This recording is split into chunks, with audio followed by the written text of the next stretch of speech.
The sun had come up brilliantly after a heavy rain, and the trees were glistening and very wet.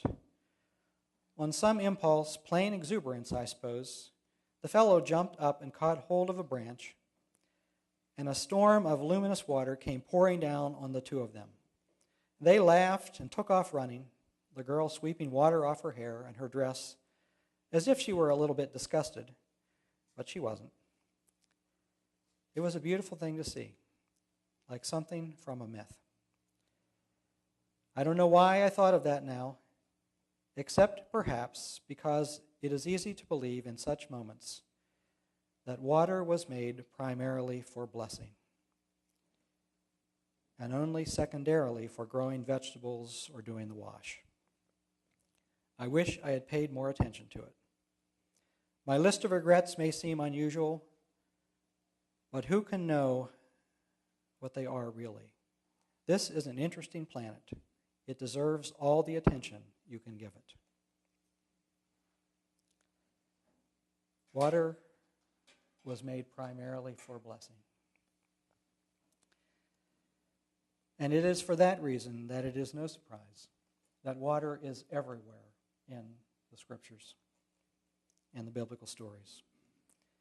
From the creation story, the flood, the Jordan River and its significance, and the significance of needing to cross it in order to get to the promised land, the disciples fishing, Jesus baptized in the water, Jesus and the Samaritan woman at the well.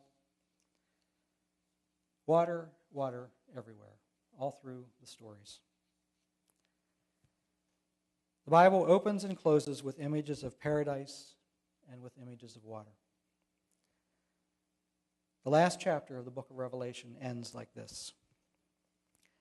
Then the angel showed me the river of the water of life, bright as crystal, flowing from the throne of God and of the Lamb through the middle of the street of the city. On either side of the river is the tree of life with its 12 kinds of fruit, producing its fruit each month. And the leaves of the tree are for healing of the nations. Nothing accursed will be found there anymore, but the throne of God and the Lamb will be there. And God's servants will worship, they will see God's face, and God's name will be on their foreheads. And there will be no more night, there will be no need of lamp or sun, for the Lord God will be their light, and they will reign forever and ever. And it is I, Jesus, who sent my angel to you with this testimony. I am the root, the descendant of David, the bright morning star. The Spirit and the bride say, come. Let everyone who hears say, come. And let everyone who is thirsty come.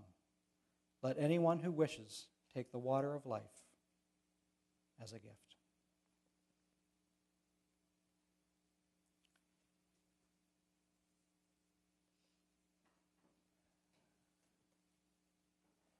I want to close with a more mundane image and thought related to water. And a question. How many times a day do you wash your hands? Think about that for a moment. How many times a day do you wash your hands?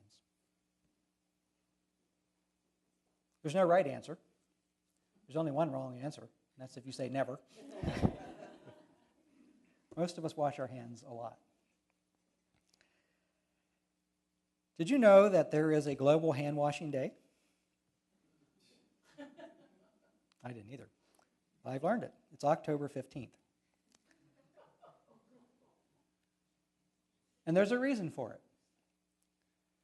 Because around the globe, diarrhea is the leading cause of illness and death. And 88% of diarrheal deaths are due to a lack of access to sanitation facilities and clean water. In sub-Saharan Africa, treating diarrhea consumes 12% of the health budget. On a typical day, more than half the hospital beds there are occupied by patients suffering from fecal-related disease. Washing hands with soap can reduce the risk of disease by up to 47%. But in order to be able to do that, you have to have water. You have to be able to turn on a tap or go to a well and pump it so that you can wash your hands. Out on the table there is a quarter jar. for Heifer Project. We tend to think of Heifer Project as providing animals to families, and that indeed is its primary mission. They provide a cow to a family, that cow gives birth to a calf, that calf is given away to another family, and the gift keeps on giving. And that's the way Heifer has always worked. But long ago, Heifer Project realized that it did no good to give families animals if there wasn't water. If there wasn't clean water for the animals to drink, and if there wasn't clean water for the people to drink and to be able to wash their hands and bathe in. At the Heifer website, you will read, in Heifer's early days, groups hoping to take on a Heifer project had to have easy access to clean water. The thinking was that a reliable water source is non-negotiable to ensure healthy livestock and productive fields. So starting a project where water isn't readily available creates a burden for the community members, most likely women and children charged with fetching and hauling water. In some cases, that line of thinking kept Heifer from working with people who needed help most. So a new plan took shape. More people, this is a quote, more people in the world have cell phones than have access to clean water. How can we not pay attention? End quote. So Heifer has added water to its repertoire. Today it is not unusual for Heifer's work to include drilling boreholes, digging wells, and helping to set up filtration systems where water is available, but the quality is poor. So Heifer makes it possible for people to wash their hands and have clean water. So here's a thought, an idea, a challenge.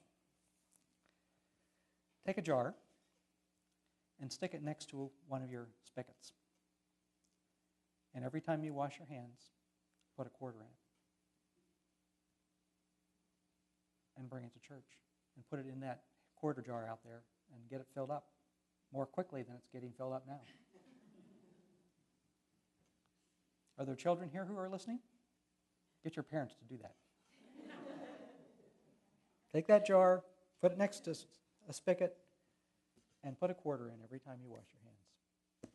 And make some clean drinking water available to those who don't have it. Abundant life comes from water.